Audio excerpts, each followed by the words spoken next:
но всички сме мотивирани от децата, защото виждаме тяхната вяра в много случаи и взимаме си поуки за нашата вяра. Скъпи приятели, ние ще отворим Евангелието на Марк тази сутрин, 12 глава.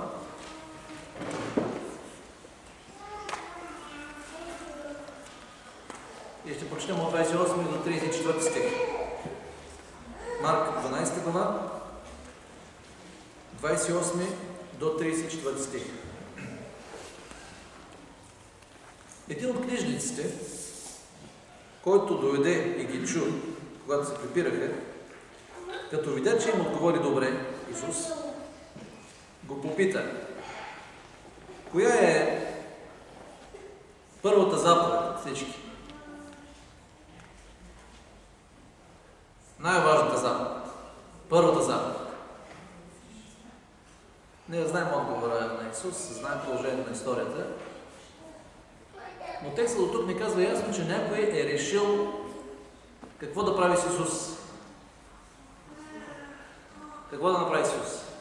Да го изпитва. Някой решава да изпитва Исус. Когато някой решава да изпитва някого, то обикновено какво се мисли за собствените интелектуални възможности и за възможностите на други. Какво? Който го изпитва обикновено? Учениците знаят ли? Ще ми кажете. Учителите изпитват учениците. По-знаещите изпитват по-незнаещите, за да поставят диагноза на тяхното познание. Да видят какво им липсва, за да им подпомогнат евентуално. Този книжник значи е богослов, учен, решава да изпита Исус. За Исус се знаеше, че той не е завършил университет. Искаше да провери какви са познанията на Исус по закона. И му поставя един много криминален въпрос, много важен въпрос. Понякога са ни поставени въпроси, кратки въпроси изискват кратки отговори. Но за да стигнеш до този кратък отговор, да стигнеш до химичната формула на еди какво си, може би трябва да мина 20 години. Изследвания в лабораторията. Днес, още от училищната скамейка, знаем формулите за това химично съединение за това, ама някой, за да ги установи, е работил половин живот. Кратък и ясен въпрос, който изисква кратък и ясен отговор. Но някой, за да стигне този отговор, коя е най-важната заповед?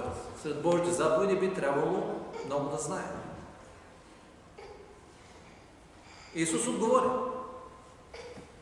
Първата е: слушай, Израиле, Господ, нашият Бог е един Господ. Да възлюбиш Господа твоя Бог с цялото си сърце, с цялата си душа, с всичкия си ум, с всичката си сила. И ето втора, подобна на нея, заповед. Подобна на нея, ясно означава, че това е друг аспект на същата заповед. Че те върват в комплект, две в едно. Друга подобна на нея: да възлюбиш ближния си, както себе си. И Исус добавя още към своя отговор: друга заповед, по-голяма от тези, няма. Тези две заповеди, ако трябва да ги кажете не с две думи, ами с една дума, коя дума бихте използвали? Любов. Ако трябва да го кажем с два израза, ясно е: любов към Бога, любов към ближния. Исус казва: по-голяма заповед, по-важна заповед от тези две няма. И понеже нека да не забравим кой кого изпитва. Книжникът изпитва Исус. Кой трябва да поиска бележника да извади химикалката? Изпитващия. Така се случи. И книжникът му каза: превъзходно, учител. Браво. Дай си бележник. Отлична оценка. Превъзходно, учител. Ти право каза, че Бог е един и няма друг освен Него, и да го обича човек от все сърце и всичкия си разум, всичката си сила, и да обича ближния си като себе си. Това е много повече от всички всеизгаряния и жертви. Кой говори тук? Книжникът. който уважава Стария завет, който зачита Стария завет и който сериозно гледа на всички все изгаряния и жертви. Той казал, да, прав си, любовта е повече от цялата тази система. Това беше 33 стих, до сега 34. Исус, като го видя, че отговори разумно, му каза, не си далеч от Божието царство. Кой постави последната оценка? Кой последен поиска бележник? Кой беше истинския изпитващ? Исус. Ти не си далеч от Божието царство. Това е заглавието на нашата проповед. Не си далеч от Божието царство. Ако си го превърнете в оценка на вашия духовен бележник, това е много добре. Това звучи прекрасно. И от друга страна, това е много зле. Това звучи много тревожно. Зависи тази оценка с какво ще я сравняваме.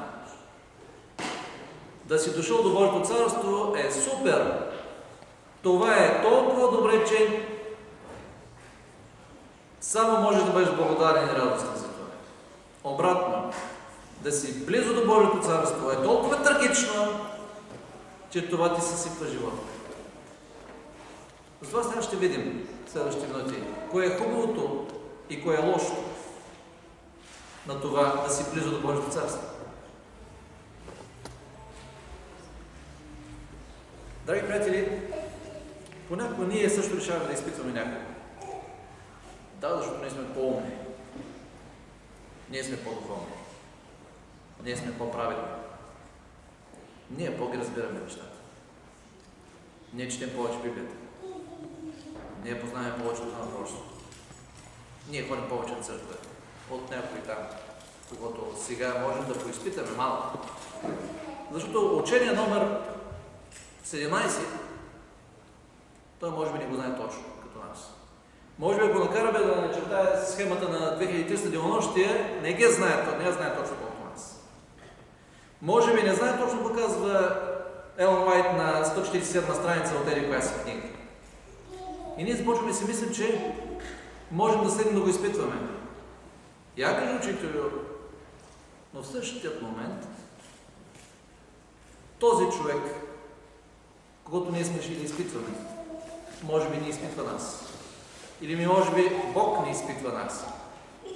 В това как мерим хората, как теглим хората. И сигурно сме много горди, че сме дошли много близо до Божието царство, защото някой, представете си, някой е много далеч. Той му личи, че е далеч. Той е потънал в матилката на този свят. Ние сме близо.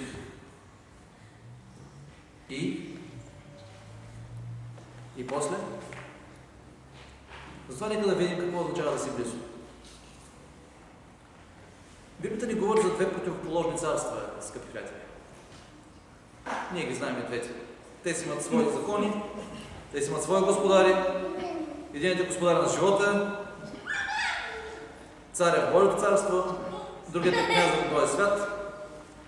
Исус казва в Матей 6 глава 24 стих, че е невъзможно да се служи на двамата. По никакъв начин. Не 50-50, не 50%, по никакъв начин на двамата. Или само един, или само други. Матей 4 глава 8 и 9 стих виждаме единия господар.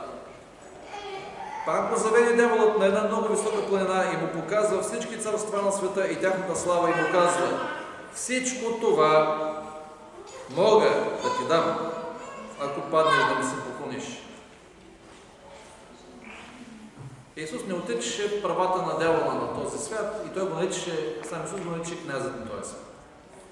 Другият господар, го откриваме също на много места, но ще прочита Йоан 18 глава 36 стих. Йоан 18 глава стих 36. Моето царство не е от този свят. Ако царството ми беше от този свят, служителите ми щяха да се борят да не бъда предаден на юдеите. Но сега царството ми не е от тук. Исус многократно обясняваше, че неговото царство е духовно. То е една друга реалност. На земното царство, скъпи приятели, ние принадлежим по рождение всички. Защото в Псалом 51 ни се казва, че в грях сме зачнати. Какво означава това? Че с раждането си, с зачеването си, ние генетично унаследяваме склонността към греха. И това не ни личи на една много щастлива възраст, че имаме такава склонност. С времето ние я проявяваме. Рано или късно ние я проявяваме, независимо от каква социална среда сме поставени, независимо от езиковата ни култура, образованието ни и така нататък. Ставаме граждани на този свят и на това земно царство. Не по избор. В грях се зачваме, в грях идваме на тази земя. Носим го в себе си. За Божието царство, другото царство, там не ставаме граждани без да искаме. Там ставаме граждани по собствен личен избор. Това решение ние го вземаме доброволно, самостоятелно. На небесното царство стават поданици само новородени души. Ефесяни 2 глава, 12-13 стих, Павел казва на вярващи в град Ефес: вие бяхте някога странни пришълци, отделени от Христос, бяхте потънали в света. Занимавахте се с светските мръсоти, това ви радваше, това ви беше целта. Такива бяхте. Ние сме били такива. Независимо в колко добри или в колко лоши семейства сме израснали.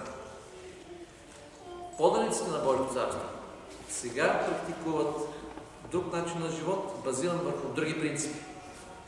Върху тези две най-големи заповеди, за които Христос говори току-що. На тази земя, ако разглеждаме географски човечеството,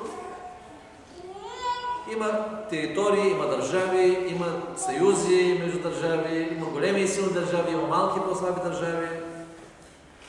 Има два вида жители по отношение на територията на държавата.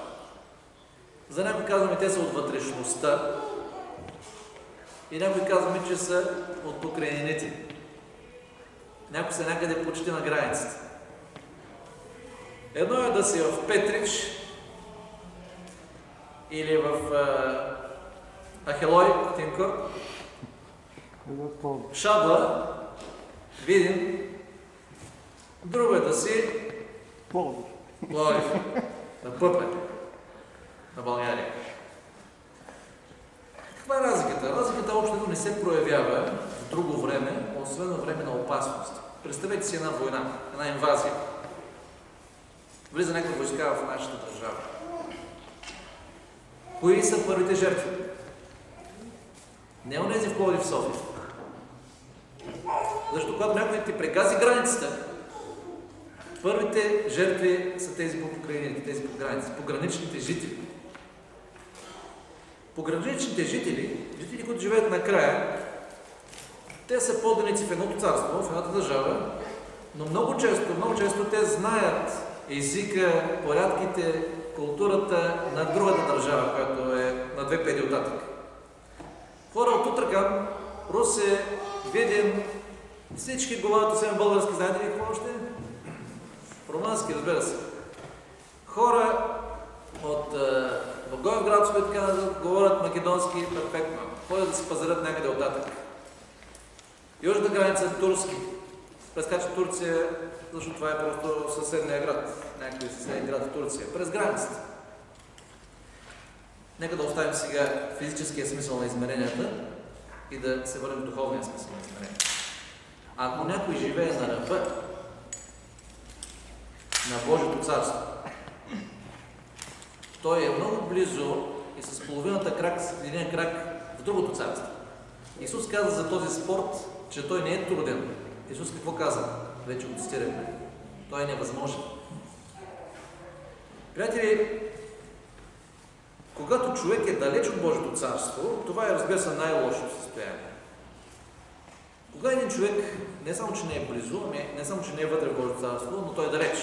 Кога един човек е далеч от Божието царство? Когато, например, той въобще не се интересува от Божиите неща. Когато Божиите неща, Божията воля, Библията, Божието царство са за него Неща, които са вън от всякакви интереси. Той никога не отделя време и внимание за това. Познавате ли такива хора? Много. На Христос сърцето му плаче за тези хора. Плаче ли нашето сърце за тези хора? Хора близо до нас, хора далеч от нас, на които и през ум не им минава да се интересуват за Божите неща. Те са далеч. Те са тези, които Павел казва в тайката живеят, на този свят. Кои хора са далеч? Този, който не познава Бога. Йоан 17 глава, 3 стих. А това е вечен живот. Да познаят теб, един е истинен Бог, Исуса Христа, който си изпрати. Това е вечен живот. Обратно, ако не знаят това, няма вечен живот. Те са много далеч. Когато не познава Библията, някой, ама никак. Йоан 5 глава, 39 стих. Вие изследвате писанията, добре правите, но те свидетелстват за мен, казва Исус. Някой, който не прави това, не изследва писанията, не го интересува Христос, далече от Бога. Втората възможна позиция е да си близо до Бога, да си близо до Божието царство. Не сме от тази партия, дето въобще не минава през ум да се интересуват от Бога. Не, ние се интересуваме от Бога. Деяния 24 глава, 24-25 стих, сега ще ви прочета един човек, който се интересува от Бога. Деяния на апостолите, 24 глава, 24-25 стих.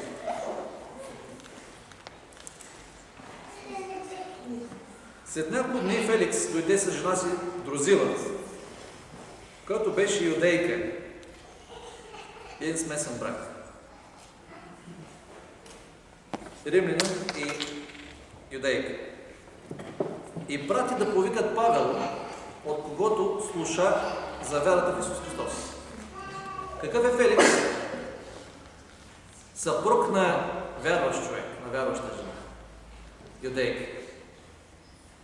Тя се беше опитала много пъти да му говори за вярата си, вероятно, но сега да видим пастора, какво ще каже. Аз много пъти съм бил канен в такива семейства. Някой е вярващ, дай да видим той пастор. Да видим той какво ще каже. Повече атракция, повече клюката, отколкото желание нещо научим. Но понякога покрай клюката аз съм бил свидетел, който много пъти семето попада точно там, където трябва и започва да расте. Дай да видим какво приказвате ви. И семето започва да расте. Какъв беше този случай? Павел пристига от затвора. И когато той говореше за правда, за себеобуздание и за идващия съд, за какво говорил Павел? За правда, себеобуздание, контрола, личното поведение и бъдещия съд. Така Павел е преценил. Така Божия дух го е насочил. И докато говореше за това, Феликс, оплашен, отговори. За сега си иди. Достатъчно, нямаме повече време днес. Имаме много посещения дипломатически време. Когато намеря време, ще те повикам. Най-любезният начин да приключим нещата. В тази хубава държава, когато видите кандидатствате за нещо, какво ви казват? Дайте си тайните, телефони, адреси, дайте всичко. Ние ще ви се обадим. Край. Най-често. Феликс казва, пак ще говорим, като намерим време. Сега няма време повече. Може да се е случило, може да не се е случило, най-малкото не е казано. Най-вероятно не се е случило. Приятели, тук виждаме хора, които се интересуват от Бога. И толкова. 2 пъти годишно, или 1 път годишно, или 1 път на 5 години, или 1 път в живота. Се интересуват от Бога. Когато човек е близо до Божието царство, не е далеч от Божието царство, когато е, например, добър или дори отличен слушател на Божието Слово. Тук ние имаме отлични слушатели и това е видно и в момента. Отлични слушатели. За тях ние четем в Яков 1 глава, за отличните слушатели. 22-25 стих. Бъдете изпълнители на Словото, а не само слушатели. Да лъжете себе си. Защото ако някой бъде слушател на Словото, а не изпълнител, Той прилича на човек, който гледа естественото си лице в огледалото, понеже се оглежда, отива и веднага забравя какъв е бил, но който вникне в съвършения закон на свободата и постоянства, който не е слушател, който забравя, а деен изпълнител, чак тогава той ще бъде блажен в дейността си. Добър слушател, упорит слушател, любезен слушател, дисциплиниран слушател, добре. Плюс деен изпълнител и ще бъде блажен тогава. Така че, кое е хубавото да сме близо до Божието царство? Някой ще ми помни, не са отговор. Има нещо много хубаво в това да сме близо до Божието царство.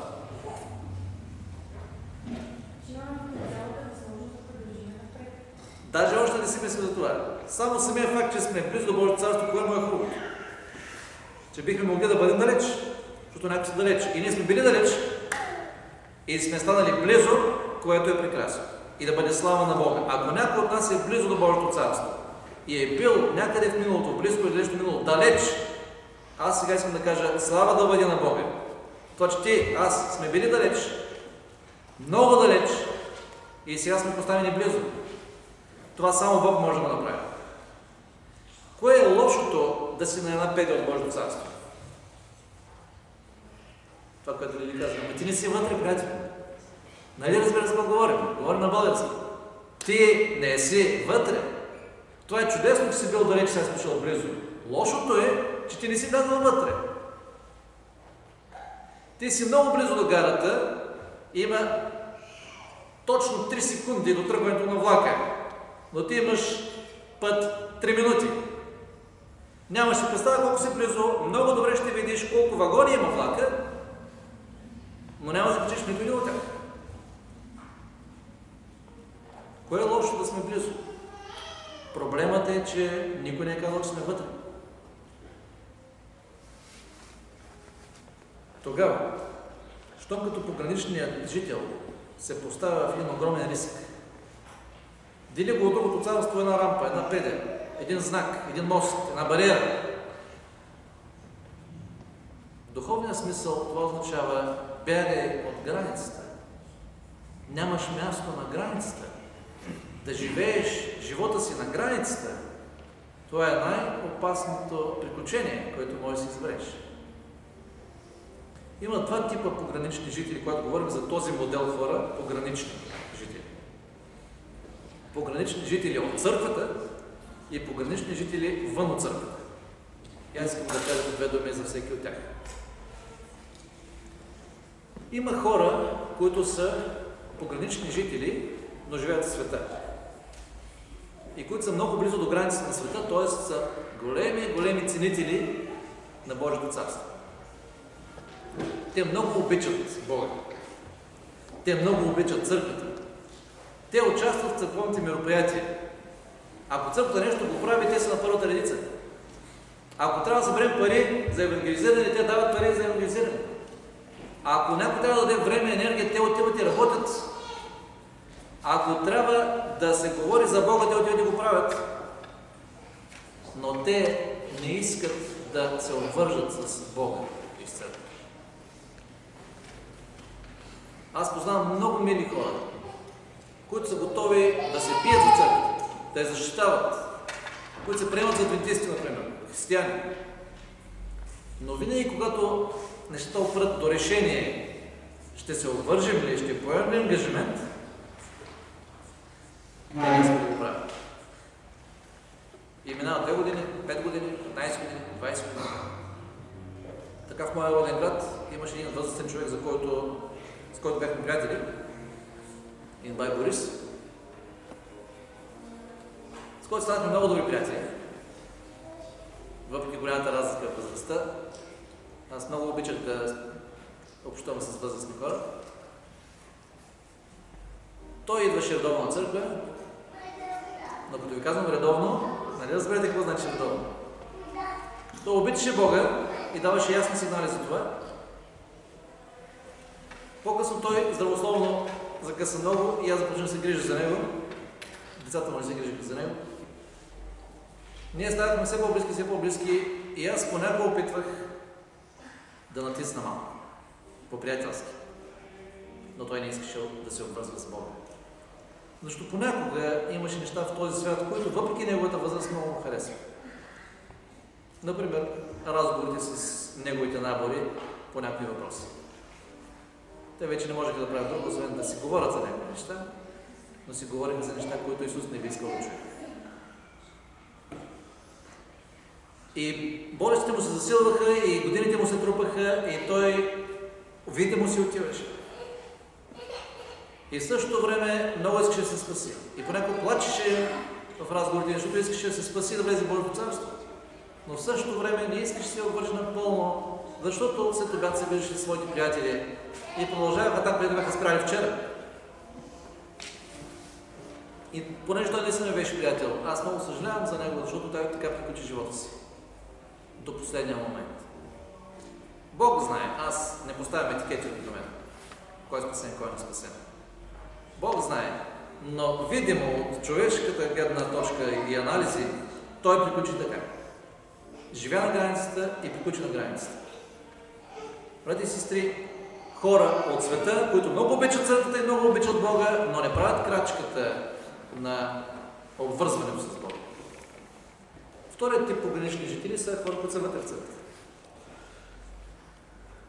Това са хора, които са напуснали света, влязат в църквата, които са членове в църквата и са в църковния списък, които може би са избрани на църковните избори и вземат някакви функции тук в църквата. Но скрито дълбоко в себе си, аз също не виждам, вътре в душата само Господ вижда, но ти си знаеш, понякога, когато никой не знае, когато никой не ги вижда, крадешком поглеждат към света. В света има пъстри неща, нека да си кажем истина. Там има някои кадрови неща, които в църквата ги няма. Там все пак има повече цветове, които в църквата ги няма.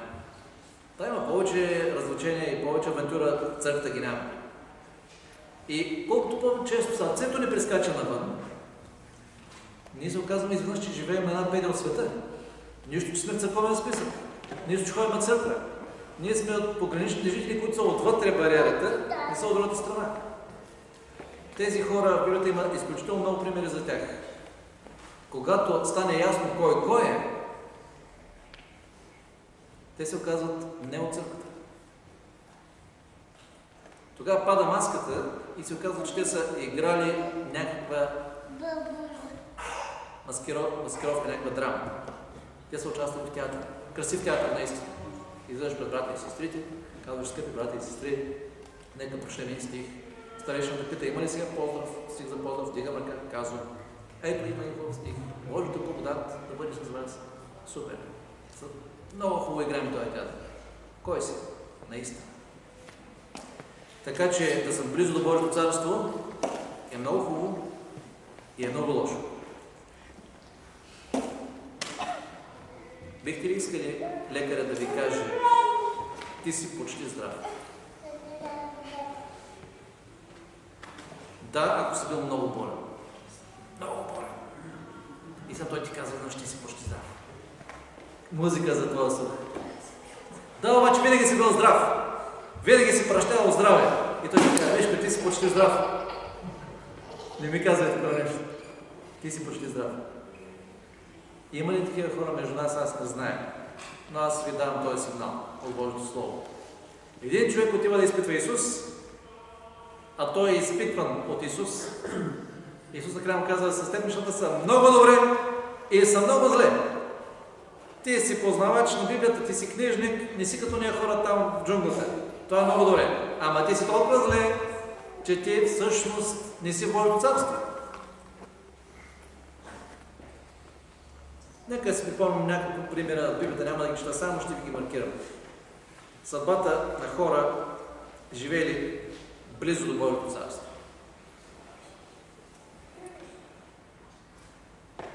Аз си мисля понякога за едни хора, за които Библията не говори, но които се подразбират.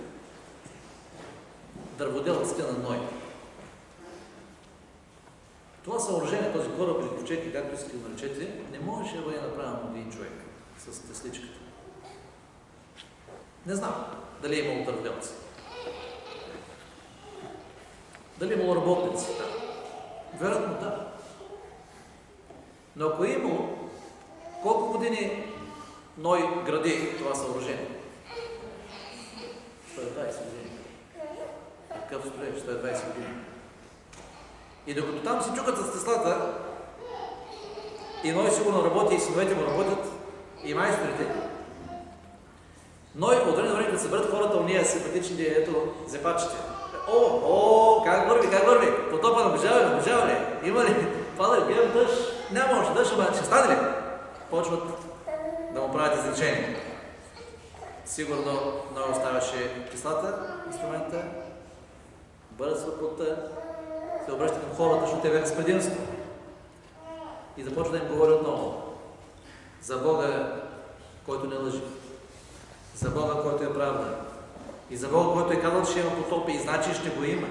Не знаем на коя дата, но ще го има. И което означава, че ние трябва да се приготвим. И аз не знам колко проповеди Ной е изнесъл. И не знам, що за говорител е бил. Ама той не знам дали добре говореше, ама добре живееше, защото го показваше вярата, показваше с живота си. Кои бяха тези, които бяха слушали всички проповеди на Ной? Семейството, ама то се спаси. Дърводелците, ако ги е имало, работниците, ако ги е имало. Хората си живееха по стотици години тогава и да речем тези работници, които са били от началото до края на строежа там, са чули всички проповеди, аз си мисля понякога с тези хора. Продължава да си работи, обаче слуша какво разправя Ной. Отдолу винаги завършваше с дискусия. Както ние правим по някакво богослужение с дискусия в края. В края винаги е имало дискусия. Отдолу няма подвикваха, какво става, как сега, защо така. Ной отговаряше търпеливо. Дърводелците си вършат работа, защото на тях затова и плащат надницата в края. Но знаеха всички проповеди, всички аргументи, които Святия Дух е преценил в момента да даде за тази 120 годишна проповед. Колко дърводелци или работници се спасиха? Знаем колко. Брати и сестри, има ли около нас дърводелци или работници за Божието спасение, за Божия ковчег, Божия кораб на спасение? Нали всички ние удреме по една тесла по един гвозди, за да изградим църквата? Знам, че всички правим това. Ще купим по една книга, ще дадем по едно левче, ще отделим по един час, ще прочетем нещо да разкажем на хората, ще дадем хубаво семенце за истината. Всички ударим по едно гвоздиче за Божието царство. И докато правим това, от кои дърводелци, от кои майстори ще бъдем ние? Тези, дето са изградили кораба и са се спасили, и от тези, които са участвали в проекта и са влязли в Божието царство по силата на същия проект. Лотовата жена, съпруга на вярващ човек. Лот, въпреки че ние имаме някои въпроси или забележки към него, Библията казва, съжалявам, Петър казва, праведната му душа се измъчваше в Содом. Имал праведна душа. Значи Библията казва, той беше праведен човек. Край. Толкова. Означава ли обаче това, че като живея покрай някой праведен човек и аз съм праведен? Това никой не го е казал. Библията ни казва, че нашите взаимоотношения с Бога се развиват лично. И ако Лот ми е съпруг, съпруга, християнка, приятел, християнин, верен, праведен човек, колега, християнин, верен, праведен човек, това прави ли ме автоматично верен, праведен човек? Ако старейшата на нашата църква е верен, праведен човек, ако дякона в нашата църква е верен, праведен човек, ако учител в съботно училище е верен, праведен човек, прави ли ме верен, праведен човек? Лотовата жена и излезе от Содом. Но сърцето й не може да излезе от Содом. Тя погледна към Содом. Остана в Содом, въпреки че излезе географски от него. И ние може сме географски излязли от този свят, но ако сърцето е останало някъде по пътя. Израел пред Ханаан. От Египет до Ханаан няколко дни път. На границата се случва голямото разочарование. Бог казва, добре, 40 години по-късно. Не това поколение, друго поколение. Близо до обещаната земя. Една граница до обещаната земя и не влязоха. Богатия младеж, един от най-симпатичните образи в Библията. Отива при Исус с най-важния въпрос, какво да направи да се спася. И отговора не го удовлетворява. И си отива. 5 неразумни девици от притчата за 10 девици. 5 влизат в сватбата. 5 не влизат и моля ви се защо. Като помислите за инцидента, що за проблем? Трябваше им още 2 пръста на сълце в светилника. Да свети светилника още половин час. Което означава, че те са били много близо да се справят с задачата. Което означава, че ние с вас може да сме една блестяща църква, да сме такава, и да ни трябва съвсем още малко, за да бъдем църква от Божието царство. Цар Агрипа. Деяния 26 до 28 стих. Агрипа казва на Павел: още малко и ще ме убедиш да стана християнин.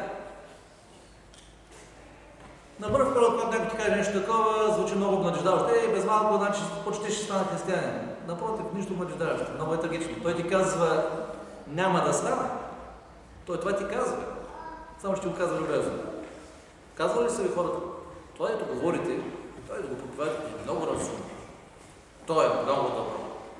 В който момент започне някой да ми говори така, да се разберем, че това означава не. Когато някой му хареса Евангелието, той не започва да умува колко е добро. Той го грабва. Той започва да го живее. Това е много разумно, това е много етично. Евангелие е една прекрасна етична система. Когато някой почне да те омаява така, най-често това означава не. Чето преди доста време за една много голяма печалба, за един джакпот в Америка преди много години, уния там системи, като въртят числата, и накрая по телевизията ще излъчват сега резултата, теглят 6 цифри и нашия човек първо число съвпада, второ число съвпада, трето число съвпада. Той каза, че няма озвучаване.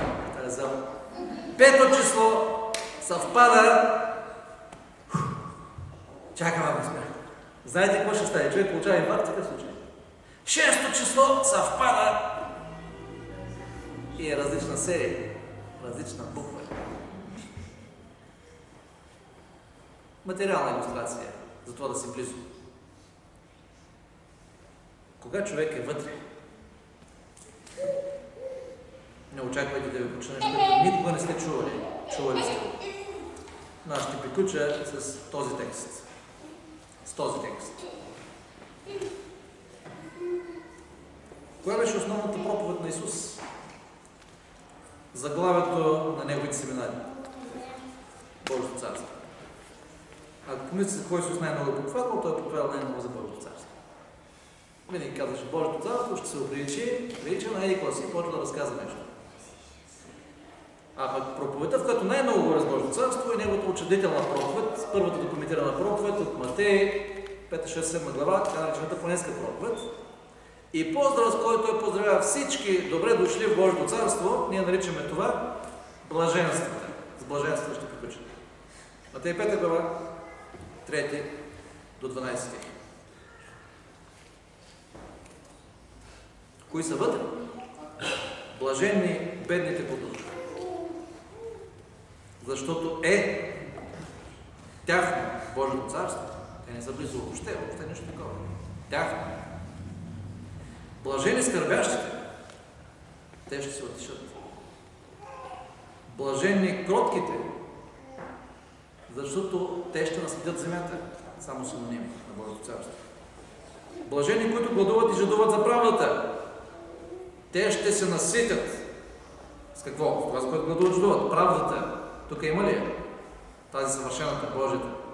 Оттам да. Блажени милостивите, защото на тях ще се показва милост.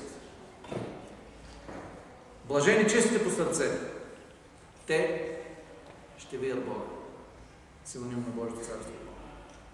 Блажени миротворците, защото те ще се нарекат Божии синове. Блажени гонените заради правдата, защото е тяхно небесното царство. Много. Блажени сте, когато ви хулят и ви гонят и говорят против вас лъжливо. Не какво да е, но всякакво зло заради мене. Заради мене. Радвайте се и се веселете, защото голяма е наградата ви на небесата, понеже така гониха пророците, които бяха преди вас. И много ми се иска по 14 и 16, макар че не е от блаженството. Вие сте солта на земята. Но ако солта обезсолее, с какво ще се осоли? Тя вече не става за нищо, освен да се изхвърли вън, да се тъпче от хората. Вие сте светлината на света. Град, поставен на хълм, не може да се укрие. Бог да ни благослови. Никой от нас да не остане далеч от Бога. И нито един от нас да не остане близо до Бога. Но всички ние да бъдем в Бога, с Бога, днес и сега. Този, който има Сина, има вечен живот сега. Това означава, че ние сме в Божието царство сега и завинаги. Амин.